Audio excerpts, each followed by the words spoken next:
হে everyone, আসসালামু আলাইকুম। Welcome to my mini blogs. আশা করি আপনারা সবাই অনেক ভালো আছেন। আলহামদুলিল্লাহ, আমিও কিন্তু অনেক ভালো আছি। অনেক দিন থেকেই চিন্তা করছিলাম যে বইয়ের টেবিলটা গোছাবো।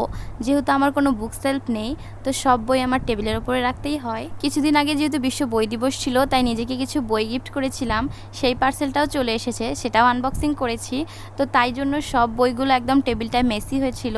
তো ভাবছিলাম যে একটু গোছাবো। যেহেতু আম্মু তো সবসময়ই বলে তোমার টেবিল দেখলে বোঝার কোনো উপায় নেই তুমি যে স্টুডেন্ট, কারণ তোমার একাডেমিক বই একদমই দেখা যায় না, পাওয়া যায় না। যেহেতু আমাদেরকে বই পড়ায় না, শিট পড়ায়, তো এক একটা সাবজেক্টের বেশি শিট না থাকলেও নোট করি যেহেতু আমরা, তো শিটের সংখ্যা অনেক কম, তাই আমার বেশি বই খাতা লাগে না। সব যেগুলো লাগে সেগুলো আমি সাইডে রাখি।